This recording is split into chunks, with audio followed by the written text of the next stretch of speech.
トヨタイムズ放送部をご覧の皆さん、こんにちは。お昼休みに失礼します。メインキャスターの森田京之介です。さあ、北京2022冬季パラリンピックは大会8日目となりました。残すところ今日入れてもうあと3日、もう本当にクライマックスが近づいていますけれども、今日はですね、リオ2016パラリンピック男子 4×100m リレーの銅メダリストで現役のトヨタアスリート芦田一さんにお越しいただいています。芦田さん、今日はどうぞよろしくお願いします。よろしくお願いします。久しぶりですね。アイムバックですね。今日は飛ばしてくる感じの雰囲気出してますね。もう早くも大阪で修行してきましたんで、ちょっとその関西のノリが今日は入ってきたということですね。はい、そうなんです。芦田さんは、夏のパラリンピックの会に、ゲストとして何度も来てくださった後、拠点を大阪に移して、はい、そこでパリに向けての新たなスタートを切っているということですが、はい、どうなんですか、その最近のトレーニング状況というのは。最近はベリーハードワークを重ねに重ねてきました。なんでちょいちょい英語なのか、はい、大阪関西弁なのか英語なのかどうってちょっと頑張ってます今。ちょっとねグローバルにという感じで、はい、実際そのどういう練習に今取り組まれてるんでしょう。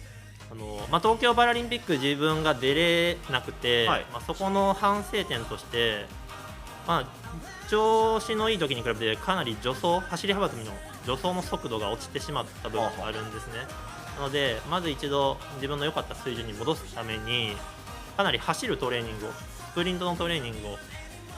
最優先させて、なるほど、はい、来ました。だから走り幅跳びって当然飛ぶ競技と思われがちですけど、やっぱその前の助走、走りの部分っていうのもすごく大事で、結局やっぱ 90% 以上も走りで決まっちゃうんじゃないかなって。やっぱそれ走り幅跳び走りがついてる競技なので、はい、そこでもらったエネルギーをどう踏み切りで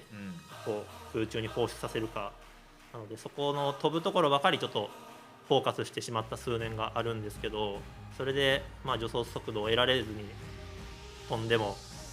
結局こう上に浮くだけで前に行けないみたいな。はい、じゃあちょっとこれはニュー芦田はじめでパリパラリンピックに今向かっていると。向かってます。ガンガン走ってますね。楽しみですね。はい、一方で今行われているのは冬のパラリンピックなんですけれども、芦田さん冬の競技ってどう見てます？ですね、私自身が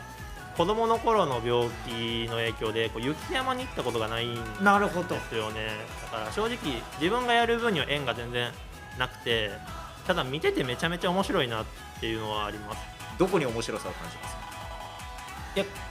もうど素人意見なんですけど、めっちゃ怖そうなんですよ。やっぱ芦田さんから見ても怖そうに見える。怖そうに見えてで自分の競技ってどっちかというと自分で怪我しに行くというか、はい、自分の限界の速度を出してそれで怪我してしまうことがあるんですけど、なんかもうなんでしょう、何が起こるか分からんような環境下でハイパフォーマンスを出しに行くって、なんか守りと攻めのバランスとか、なんかどんなメンタルで競技やってるんかなっていうのはすごく気になっては見てます。そうですね、確かに自分の限界以上は出ないわけですもんね、陸上の場合は。はいはい、それ以上出ちゃったりとか、はい、そことの勝負をどんなメンタリティーで皆さんがやってるんだろうって目で芦田さんはご覧になってるんですね。はいはい、さあそして我々北京で躍動する GTTA グローバルチームトヨタアスリートを応援しながらこのトヨタの皆さんと一緒にこの北京パラリンピック楽しんできましたけれども、オリンピック編パラリンピック編すべて、YouTube にアーカイブがあります。見逃した方ぜひ YouTube で遡ってみてください。そして放送の英語版というのは明日の午後4時にトヨタタイムズグローバルの英語チャンネルにアップされます。ということで今日は芦田さんにお願いしております。はい、チャンネル登録をしておくと見逃し防止になります。チャンネル登録とグッドボタンお願いします。小塚さんからですはい、小塚さんを代弁していただきまして、はい、ありがとうございます。今日もですね YouTube の、チャット欄の書き込み大歓迎です。早速芦田さん大阪仕込み期待してますなんていう届いているそうで、はい、張り切って滑らんようにします、はい、でもねあれ小塚さんはね冬は滑ってなんぼだって言ってました。はい、でも夏滑っていいんかなはい、はい、でぜひともね今日残してもあと放送部としては2回なのでここ楽しかったなパラリンピック、ここ楽しかったなオリンピックとかそういうのも含めてコメント欄お待ちしております。はい、はい、中国語社名クイズの答えもお待ちしておりますので、はい、よめて結構もう答えがいろいろ来てましたかね。はい、今日も難しいかな。はい、ということで、お待ちしております。まずはここまでのトヨタアスリートの結果からお伝えしていきましょう。こちらです。まずは車椅子カーリングからいきましょう。チェン選手の中国、スロバキア、ノルウェー、イギリス、ラトビアと4連勝しました。結局ね、敗れたのは最初の2試合だけでリーグ戦を終えまして、堂々の1位通過で準決勝進出を決めています。ディフェンディングチャンピオンともさすがといったところでしょうか。さあ、それからパラクロスカントリースキーに行きましょう。女子スプリントの在カテゴリー、アメリカのマスターズ選手、もうずっとですね、銀メダル獲得おめでとうございます。今回大会は4つ目のメダルということになりました。そして GTTA 対決の相手、ノルウェーのスカルシュタイン選手は9位という結果でした。それから男子の方ですね、立位の、フランスダビエ選手、今大会初のメダルが金メダルおめでとうございます。この種目は初めてのパラリンピックでのメダルということになりました。さあ、その模様が今日は映像で見ることができます。ご覧ください。さあ、ダビエ選手の滑りなんですけれども、この先頭がダビエ選手、結構この速いスピード、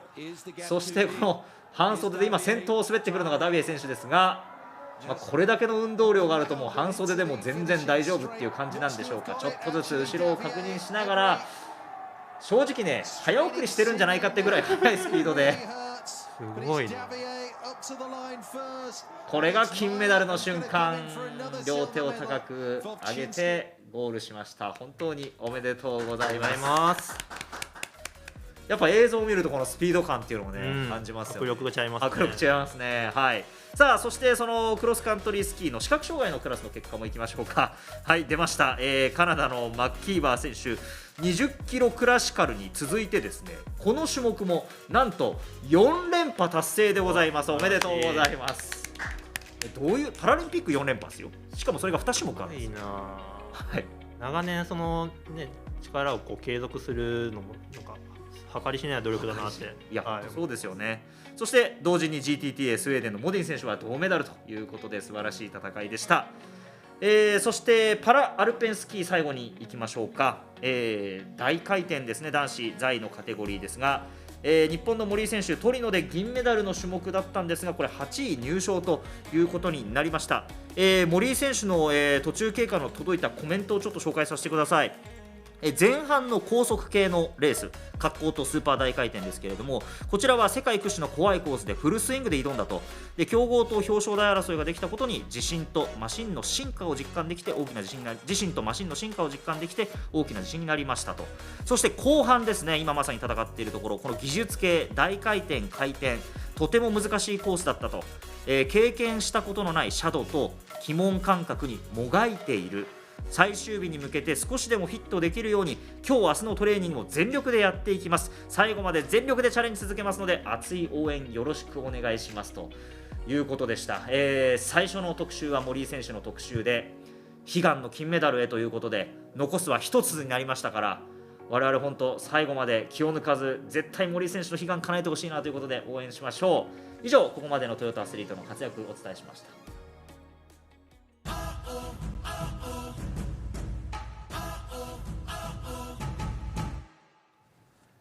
さて、北京パラリンピッククライマックスなんですが、まだ面白い競技がありますということで、今日の特集がこちらなんです。勝利への近道は最短よりも最速のライン、バンクを攻めろパラスノーボードの GTTA。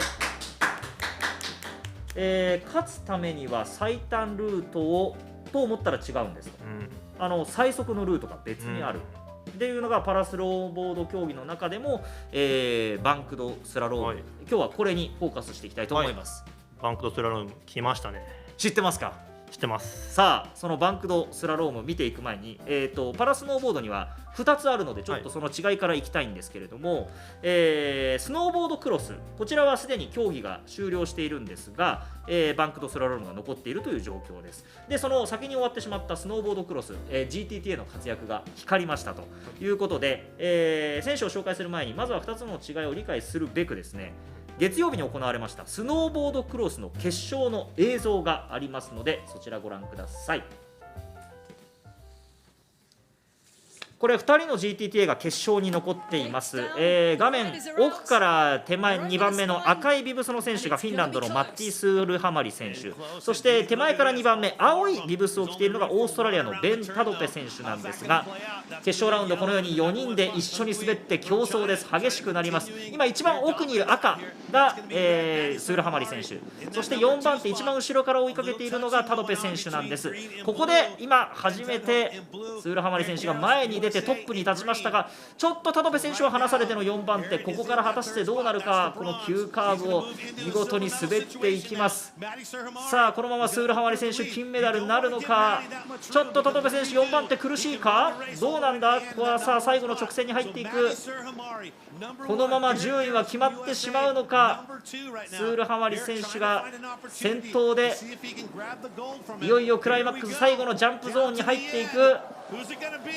ただ2番手の選手もここから迫ってきますが、スールハマリ選手金メダル、そしてその後ろで3位と4位の交代がありました。タドペ選手があれで滑り込んでの銅メダル。最後まで何があるかわからないのがめちゃめちゃ面白い。そうなんですよ、激しいんですよ。スノーボードクロスね、オリンピックにもありましたしパラリンピックもこうやって、非常に見応えのある展開がありました。でじゃあそうなるとバンクドスラロームって何、っていう方も大勢いらっしゃるかと思います。それもそのはず、オリンピック種目にはない種目なんですね。パラリンピックならではの種目がまた面白い、いいな。そうなんです、ぜひとも注目してほしいと思いますが、何が違うかというとコースが違います。ちょっとこちらご覧いただきましょうか。左がスノーボードクロスのコースで、右側がバンクドスラロームのコースです。これカーブだったりこうジャンプとか複雑な形しているのがスノーボードクロス、で、バンクドスラロームはこう規則的なカーブになっているっていうところが違いですかね。コーナーが規則的に次から次へとやってくるっていうのがバンクドスラロームですね。でスノーボードクロスというのは先ほどの映像のように4人で競い合って最初にゴールした人が勝ちなんですが、バンクドスラロームの方はこうやって規則的に並ぶバンクカーブを1人ずつ滑ってタイムを競うという競技なんです。じゃあ何はともあれバンクドスラロームもちょっと映像で見てみましょうか。こ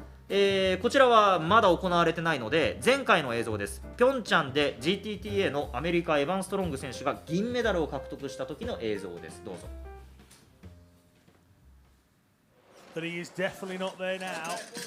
こちら1人ずつ滑っていきます。こうやってコース上に旗が置いてあってこの旗門の外側を通っていくんですけど、もう次から次へと休む間もなくバンクがやってくる。もう切り替えなんですけど、これちょっと気にしてほしいのはこのコースのね外側結構遠回りするようなコースも通ってるっていうところなんですよね。でこれがちょっと今日の特集のタイトルにもなっていますこちら、最短よりも最速のラインっていうのはまさにそういうことで、例えばアルペンスキーだと、旗門の近くスレスレを通るとやっぱ最短のライン、それが一番タイムとしては速くなる。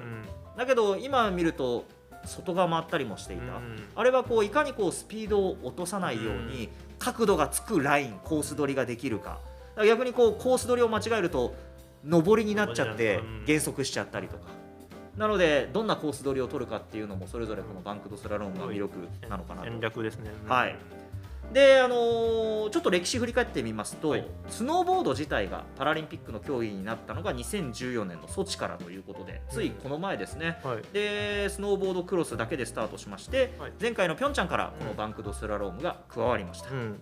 もう見ているだけでもこう面白いですよね。もう日本国内でもゲレンデに専用コースがあったりとか、人気急上昇中みたいで、これなんかめちゃめちゃ面白いなってこれ本当にパラリンピックのだけのオリジナル種目と言いながらも正直誰でもできる。なんでやってみたいな、できるかわからないですけど、流行ってきそうだなという気がします。さあそしてこのぜひともパラリンピックで GTTA の活躍を見るとよりやりたくなるかもしれない。ぜひとも応援していただきたいなと思います。ではそのバンクドスラロームに出る GTTA をここからは紹介していきましょう。ちょっとねすごいメンバーが揃ってますよ。まず上からいきますね。 SBUL、 これは腕に障害のあるクラスでフランスのマキシム・モンタジョーニ選手、現在世界ランキング1位ということで、これ出ている数字が世界ランキング2月時点のものですね。それを示しています。で SBLL1、足の障害で重い方のクラスにはオランダのクリス・ボス選手が出場します。はい、モンタジョーニ選手は私と同じ腕に障害のある選手なので、個人的には注目したいなと思っています。でボス選手も世界ランキング1位ということで、この1位は注目ですね。そうですね、そしてさらに下 SBLL に足の障害で軽い方のクラスですけれども、アメリカのエバン・ストロング選手、それからフィンランドのマッティ・スールハマリ選手、オーストラリアのベン・タドペ選手、ここも世界ランク1位が、そうなんです、しかも三つどもえの GTTA 対決、もうこれは熱いでしょう。これは熱いですね、3人、トップレベルの選手がいるということで、5人の選手、じゃあここからは1人ずつ見ていきましょうか。まずは、芦田さんと今同じというお話がありました腕に障害を持つクラス SBUL に出場するのがフランスのモンタジョーニ選手なんですが、2017年の世界選手権で金メダルを取りました。で当然ピョンチャンで金メダル候補になったんですが、ピョンチャン入りした後にですね、トレーニングで怪我を悪化させてしまって結局出場できなかった、悔しい思いをしました。なんですがその後、手術を受けて翌年の2019年世界選手権で再び金メダルを取って、念願の今回パラリンピックの舞台にたどり着きました。ところが北京では一足先に出場したスノーボードクロスで10位、悔しいということは芦田さん、いやこれは何が何でもね金メダル欲しいですね。ということは全力応援しちゃいましょうということになりますね、さあ続いて SBLL1 足に障害を持つクラスのうち重い方のクラスに出場するオランダのクリス・ボス選手、簡単に紹介しますと2014年16歳の時にですねソチでパラリンピック初出場、山のない国オランダの学生のパフォーマンスが世界を驚かせたということなんですね。でピョンチャンではスノーボードクロスで銀メダル、金まであと一歩、そしてバンクドスラロームはその時4位で、今回スノーボードクロスの金メダル有力候補として挑んだ北京でスノーボードクロスは惜しくも4位ということは、いやもう何が何でもバンクドスラロームで金メダル欲しいですね。ということは全力応援しちゃいましょう。そういうことになりますね。ちなみにボス選手、のこんな写真もあります。一昨年子供の頃からの夢だったプライベートパイロットのライセンスを獲得しました。もう夢が叶ったって表情してますね、これね。すごいですね、笑顔が素敵です。なんかね、飛行機の感覚っていうのがスノーボードにどう生きるんだろうとかも気になりますけど、本当にパイロットの夢を叶えたい今、もう残すはパラリンピックの金メダル、集中してめがけていきたいなと思います。さあそしてお二人紹介しました残る一つのクラス、この SBLL2 というのがとんでもないことになってます。三つどもえ、先ほど芦田さんからもありました GTTA 対決です。で先ほどピョンチャンでの、映像をご覧いただいたのが世界ランキング1位のストロング選手、それから真ん中のフィンランドのスールハマリ選手は世界ランキングが6位、オーストラリアのタドペ選手は世界ランキング5位という選手ですね。みんなトップのスノーボーダーですね。そしてですね、この3人はですねそれぞれ関係があって、関係図出してみましょうか。こんな関係があります。ストロング選手とスールハマリ選手は同い年、そしてスールハマリ選手が競技を始めたきっかけとなったのがストロング選手、インスピレーションと書いてありますね。そしてスールハマリ選手とタドペ選手はチームメイト、ライバルであって仲のいい友達という、そうなんですよ。だから一緒に練習しながら、右の2人が王者ストロング選手に挑むっていう構図なんですね。ではまずこの王者エバン・ストロング選手から紹介していきましょうか。ピョンチャンのバンクドスラロームでは銀メダル、現在世界ランキングは1位ということで GTTA として競技にかける思いを語ってくれたインタビュー映像をご覧ください。For the Toyota team, when you're tuning in and watching me compete, I just want you to hopefully be able to pick up my energy, my competitive vision. Find what you're passionate about, what excites you, and do it every day joyfully, and don't compromise and don't quit. A good attitude and perseverance is what it's all about and brings a lot of meaning. 勝利を見据えて突き進むエネルギーが伝わってほしい、伝えたいってことですね。すごくこう力の持った言葉というか、そういう思いでストロング選手が取り組んでいるというのをちょっと覚えておいてほしいなと思います。さあそして、今回はですねピョンチャンで金メダルを取ったこのスノーボードクロスには出場せず、このバンクドスラローム1本で、頂点を目指しますということになっていますが、その王者に挑むのが、フィンランドのスールハマリ選手とオーストラリアのタドペ選手ということですけれども、はい、この2人はスノーボードクロスのメダリストですね。はい、先ほど最初に、スノーボードクロスってこんな競技ですよって映像を見せたときに、スールハマリ選手が金メダル、タドペ選手が銅メダルを取ったというシーンでした。はい、でさっき見せたあの映像、実はゴールした後に続きがあったんです、はい、ちょっとその続きを見ていただきたい。ゴール手前からもう一度ご覧ください。はい、一番左の最初にゴールする選手がスールハマリ選手、その後ろからゴールしたのがタドペ選手。さあガッツポーズで今ゴールして、タドペ選手後ろで喜んでますね。そこにハマリ選手が近づいていって抱きつくと、もう一人後ろから来て抱きついて大喜び。いいシーンですね。はい、なんであんなことが起きたかというと、先ほど触れたように、タドペ選手とスールハマリ選手はチームメイトなんですね。で一緒に練習する仲なんですが、2019年に、長い間指導を受けてきたコーチが亡くなったんですね。そうか。今回のその北京にかける思いっていうのは並々ならぬものがあったのかなって、あったのかなとも思いますし、もう一人ね駆け寄った選手もいましたけれども、彼もチームメイトで、やっぱりああやって要はその彼自身は今回はメダルを取っていないんですけれども、仲間の活躍をねそこまで一緒になって喜べるっていうのは、そういったことも背景にあったのかなというふうに想像しますね。素敵なシーンが本当に GTTA 同士でありました。ということで、もう一度ですね、ちょっとじゃあ関係図に戻ってみましょうか。そして先ほどのお話、ストロング選手がスールハマリ選手がスノーボードを始めるきっかけになったっていうことなんですけれども、私ですね、大会前にこの真ん中のスールハマリ選手にインタビューをしました。でスールハマリ選手がストロング選手のことを知ったのは、実は病院のベッドの上だったそうです。I've known Evan like long time. We are at the same age. Evan was the one who inspired me to the para snowboarding side back in the days when I lost my leg in 2009. I actually went to because I didn't know how the life is gonna be with the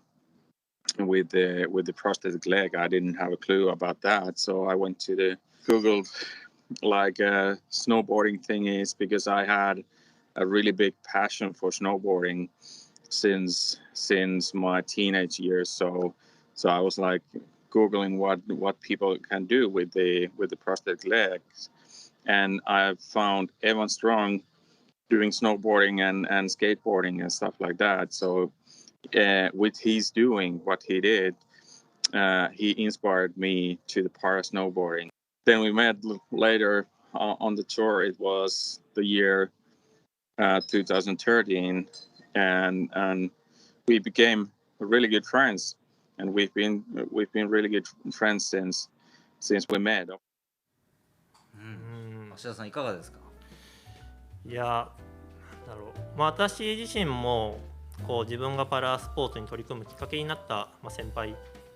ていうのは今、導いてくれた方っていうのがいて、はい、で今でこそこう自分自身の障害とかこう生き方みたいなところがなんかもうポジティブのトリプルアクセルみたいな感じでむちゃくちゃもうなんか前向きみたいな感じなんですけど、なるほど。でもとはいえやっぱ障害を持ってこうドラマティック体験というか、どうしていいかわからないとか、その中で誰かがこう道を切り開いてくれてる、そのロールモデルがいるとか、誰かのこう生きる可能性、希望になるっていうのはなんか素晴らしいことだし、これが一個パラリンピックの美しさみたいな、深さみたいなところだと思うので、なんだろうな、そういう関係性の中でこうライバルであり、そして尊敬し合うっていうのがなんか本当に素敵だなって思います。そうですね。スールハマリ選手はそのやっぱ義足を失った時の、やっぱりその気持ちが沈んでいたところから、ね、立ち直ってくる過程にこういうストロング選手みたいな存在があって、でもそのストロング選手と同じ舞台に戦ってトップレベルで戦ってるっていうのはね、すごいストーリーですしね。でも当然やっぱりアスリートの皆さん、自分がそういうきっかけを与えてもらったんだからこそ、今度はやっぱ与える側になりたいと。そうですね、自分が今度は逆の立場になって、またこう未来につなげていきたいなとか、多くの人の可能性だったり希望になりたいなって思いは、自分自身も持ちながら競技やってます。実際ね、ストロング選手、さっきのインタビューでね、突き進むエネルギーを感じ取ってもらいたい、伝えたいっていう話がありましたし、まさに言ってることがこうやって実現されてるのかなというふうにも思いました。でですね、今の、スールハマリ選手のインタビューの映像なんですが、あれ場所どこかというと実はね空港なんですね。で飛行機の登場を待つ間に合間を縫って快くインタビューを受けてくださったんですけれども、チームで移動しているっていうことだったので、もしかしてと思って私ちょっとある提案をしてみました。そしたら嬉しいサプライズがありましたので、そのドタバタと合わせてご覧いただきたいと思います。通訳の方も一緒にいます。Thank you, マッティさん。Thank you. ちなみにベンさんって近くにいるんですか？ By the way, is Ben near you? Like right now? Yeah. Well, let me see. Yeah, he's there. Do you want me to call him over here? 来てほしいですか？あ、そんなことできるんですか？ Is that possible? Do you think? Yeah, that's what. Benny. Oh. Coming. Yeah, he's coming. He's here. Have a seat. Yes. あ、There's Ben. すいません、我々。Yeah. Where is it? Yeah, I Toyota. got my Toyota beanie. There's a translator and Okay. はい、トヨタの帽子もかぶってきましたよって。ありがとうございます。ベンさんに一個だけ聞いていいですか？ Can I ask one question to Ben? Yeah, Absolutely. 北京パラリンピックでマッティさんに勝つ自信はありますか？ Are you confident in beating Mati in the Beijing Paralympics? Well, hopefully, I guess. Me and Marty are teammates, and we train together every day, so we are always comfortable with each other on course and off course as well. And so, yeah, it's always a fair race when I'm up against Marty, and it's a battle and it's exciting, and that's what our sport really is and does. And I'm excited to showcase that to the world at the games. はい。これ本人を前にして大胆な質問ですけど、この2人のこの会話というか、はい、本当にリスペクトがあるんだろうなっていうのが伝わってきて。そうですよ、はい、この2人がさっきのスノーボードクロスの決勝で抱き合ってたって思うとまあそうだろうなっていうのが納得、熱いな、そうなんですよ。やっぱりトップで滑ってたスールハマリ選手、後ろ見てどうなんだ、タドペはどうなんだ、ベンはどうなんだって見たら銅メダルでこうやってるわけですから、熱いな。あの瞬間がね、本当になんかあの瞬間もう一回見たくなって出せたりします今探してくれてますこれは勝手な急な僕の要望です。すいません。でそこにあれですね、王者ストロング選手が加わって、そうなんですけど、出せる？いける。ちょっともう一回あのシーン見たくなりました。いいですね。先頭がスールハマリ選手がゴールして、後ろでベンさんが銅メダルを獲得。後ろどうなった？喜んでるぞ。やった熱い熱いなこれいや、いいシーンですね。いいですね。そうなんですよ。いや、これで GTTA の三つどもえ対決が、そうなんですよ。そこに王者のストロング選手が加わるんだから、もうちょっとこれは楽しみでしょうがないですし、ちなみにそのストロング選手を加えた3人はワールドカップのスノーボードクロスでは表彰台独占、1、2、3、1、2、3っていうしたこともあるんで、このバンクドスラロームでも1、2、3全然あるんじゃないかな。かもしれないな。これいいですね。望んでるのは彼らかなと思います。一緒にね、表彰台に立ってくれたらまた、これはパラリンピック後半我々にとってはものすごい熱いシーンになるんじゃないかなと思います。さあ、そのバンクドスラロームいつやるのか、今でございます。当初はですね、今日が予選、明日決勝の予定だったんですが、天候の影響で今日1日だけで行われるということになりました。で、今多分まさに1本目の競技の真っ最中ということで、合計2本滑って、ベストタイムで競い合うということになってます。改めてもう一度、選手5人見ておきましょうか。こちらですね、SBUL クラス、腕に障害のあるクラスにフランスのモンタジョーニ選手、SBLL1、重い障害のクラスですね、オランダのボス選手、そして SBLL2 クラス、アメリカのストロング選手、フィンランドのスールハマリ選手、オーストラリアのタドペ選手、まさに今戦いが始まっているということで、もちろん放送部もご覧いただきたいんですが、今 NHKBS1 のサブチャンネルでやっているそうですので、テレビをつけられる方はぜひともつけてみてください、はい、激アツの GTTA のシーンが見られるかもしれません、はい、パラリンピックならではの種目なので、そうなんですよね、ぜひぜひ注目していただけたらなと思います、はい、以上特集でした。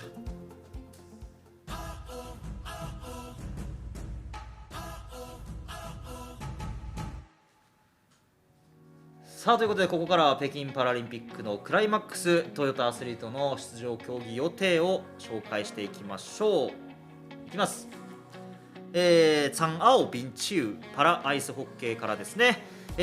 れもこの後行われる予定になっております。まずは準決勝、ブリッジス選手のカナダ、背番号18番韓国戦ですね。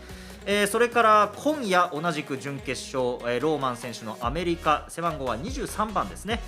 中国と戦います。でこの試合に負けると明日の3位決定戦、勝つと、日曜日13日の決勝戦ということになっています。今日の19時から、そして明日の午前9時から NHKBS1 でパラアイ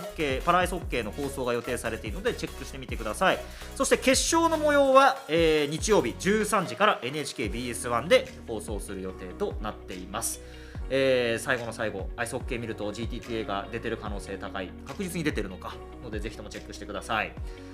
さあ続いての競技いきましょう。ルンイー・ビンフー車椅子カーリングですけれども、チェン選手の中国はこの後準決勝カナダ戦、先ほど最後連勝で締めたという結果を紹介しましたが、予選リーグで敗れた相手カナダと準決勝で戦います。負けると夜に3位決定戦がそのままあって、勝てば明日の決勝に回ります。連覇をかけた戦いは、明日19時から NHKBS1 で放送予定となっています。続いてサンアオガオシャンファーシュへパラアルペンスキーです。女子在カテゴリーの大回転、日本の村岡桃佳選手、ドイツのフォースター選手、2本滑るうちの1本が今やっているのかもう終わっているのか、この後2本目なのかという状況です。村岡選手が3つ目の金メダルになるのか、あるいはフォースター選手が2つ目の金メダルになるのか、注目です。そしてこの2人はですね、今の大回転は13時から NHKBS1 で放送予定となっています。そしてこの2人、明日土曜日の回転で最後5度目の勝負をすることになります。回転はフォースター選手がピョンチャンで金メダル、を取っている種目ということで、本当に最後まで目が離せません。その模様は明日の13時50分から NHK の総合で放送予定です。そして一番右、女子視覚障害アメリカのアムステッド選手は今大回転に同じく出ていまして、明日同じく回転に出場する予定です。もう一つ、男子在のカテゴリー回転が、これがあさって最終日ですね。日本の森井選手にとってはこの大会最後の種目になります。6大会連続の出場の最後の最後、悲願の金メダルへ13時5分から NHK 総合で放送予定です。もうトヨタの仲間全員で森井選手の金メダル願って応援しましょう。よろしくお願いします。そしてもう次の競技いきましょう。チャンアオユエイエファーシュへパラクロスカントリースキー、男子 12.5 キロのフリーですね。視覚障害、もうすでに見慣れた2人の GTTA 対決です。カナダのマッキーバー選手3つ目の金になるか。ミドルの種目はこれ大会6連覇がかかっているということで、とんでもないですけれども、スウェーデンのモディン選手も出場することになっています。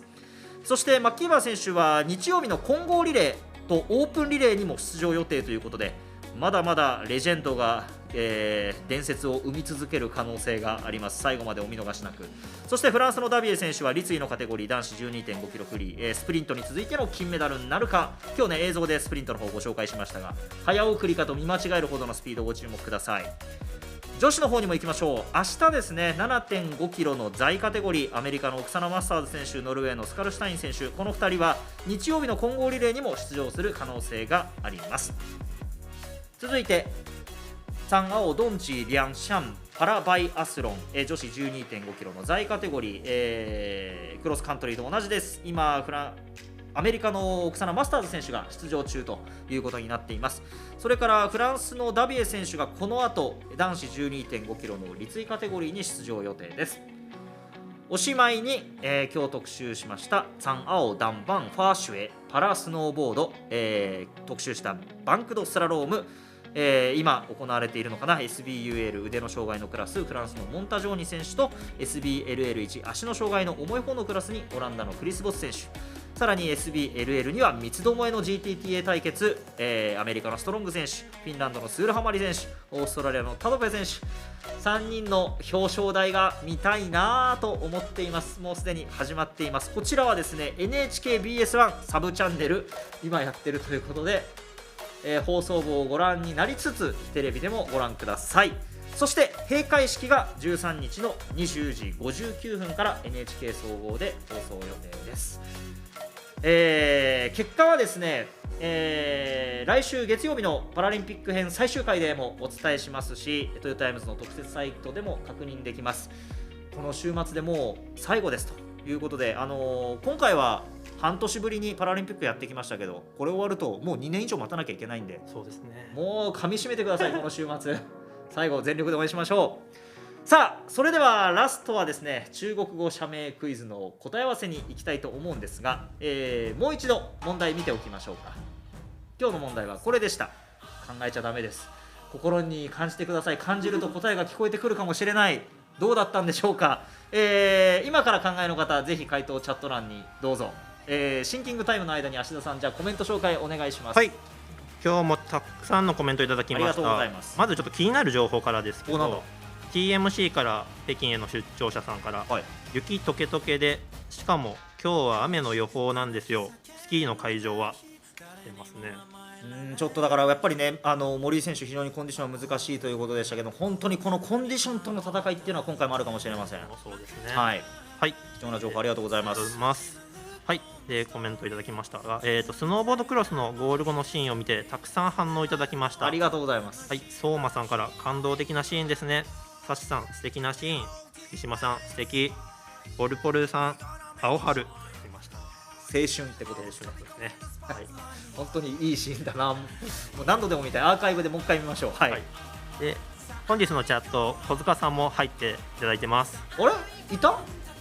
はい。いました？森田さんのということはが気に入ったみたいです。次使ってくるやつだね。そうか、取られますよこれ。覚えですか？はい。いい掛け合いでしたね。はいはいはい、中国語社名クイズたくさん届いてます。山田さん、A4 なんて車ありましたっけ？はい。H ミネさんから、あとポルポルさんからも A4 という答えが、A4 って繰り返していくとなんか聞こえてきませんかと。どうでしょうか。いきます。正解はこちらです。A4 ラブ4ということでした。発音はロンファンでした。ラブ4といえば冬のパラアスリートみんなラブ4乗ってくれてましたねっていうことで一気に紹介しましょう。今日紹介したタドペ選手とか、モディン選手とかクリス・ボス選手とかスカルシュタイン選手とか、もうみんなラブ4との冬のアスリート相性抜群って感じですかね。いろんな写真があって嬉しいです。さあ簡単に解説しますと、ラブ4という、社名ラブ4の社名ですけれども、2010年代後半から現在に至るまでの商品グループごとにネーミングしているシリーズで、栄えるを意味するこの A という字に新たに導入する SUV につけられるこの放つという漢字をつけてですね、ロンファンということで、他にもですねこちら、はい、カローラクロスとかハリアーにもこの4と放つという字が入っています。こういった解説もすべて中国トヨタオリパラ部の皆さんに教えていただきました。今回もご協力ありがとうございました。さあ次回がですね最終回ということになります。特集名がこちらです。北京2022冬季オリンピック・パラリンピック最終回 Thanks to All Our GTTA シェシェということで、北京オリンピック・パラリンピックに出場した GTTA はもちろんですね、大会を支えてくれた関係者皆さんに感謝ありがとうを伝える最終回にしたいなというふうに思っております。現役のトヨタアスリート佐藤圭太さん、そして今日はコメント参加の小塚さんと一緒に、冬の熱い戦いを振り返りながらみんなで感謝を共有する時間にしたいなというふうに思っています。でですね、東京オリンピックから始まったこの放送部というのが一つの区切りを迎えるということで、皆さんに募集しました。今流れているこの東京サマーを一緒に歌おう企画、皆さんのご協力もあって形になりそうでございます。ありがとうございます。でなのでちょっとそれも最後までお楽しみにしていただければなと思いますが、芦田さんは、コメント参加練習の合間もしできたらお待ちしております。はい、ということはとかやってるかもしれないちょっと下手くそだなとか突っ込んでもらってもいいです。芦田さん久しぶりの放送部でしたけれどもいかがでしたか？はい、夏の東京パラリンピックの時も出演させていただいて、私の準レギュラーを狙う戦いでしたねはい、熱い戦いを繰り広げました。まあ今日のということはね、小塚さんがパクってきてどっちが上かなっていうのはもう明確に答えが出ると思います。わかりました。僕のやりやすさってもあります。来週決着つきます。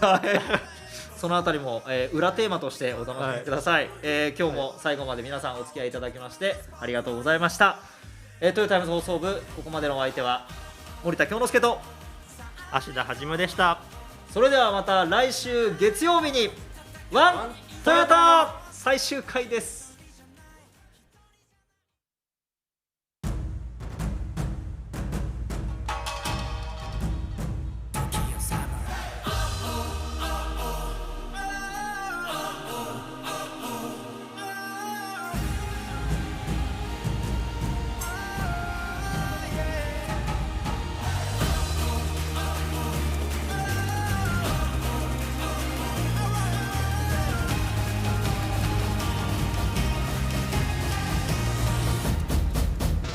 悔しくて泣き叫んだ日、誰にも甘えられない日々、孤独に不安を抱いて幕が上がりさあ始まるこのストーリー、刻みたいな Our history、 狙うのはてっぺんのヒーローヒーロイン、 We all teammates, We gonna make it shine, Oh 飛び込むんだスポットライト、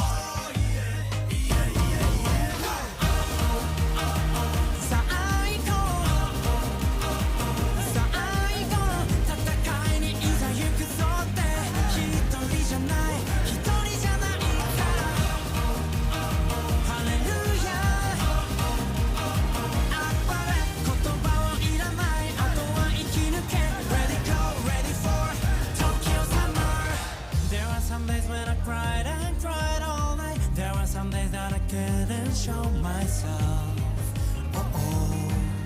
with loneliness in my heart.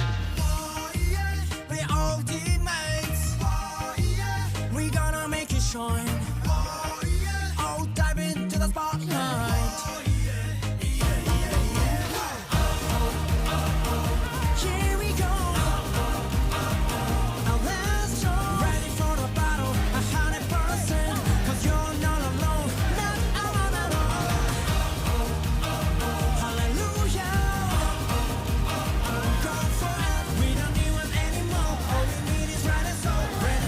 Ready for Tokyo Summer.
Summer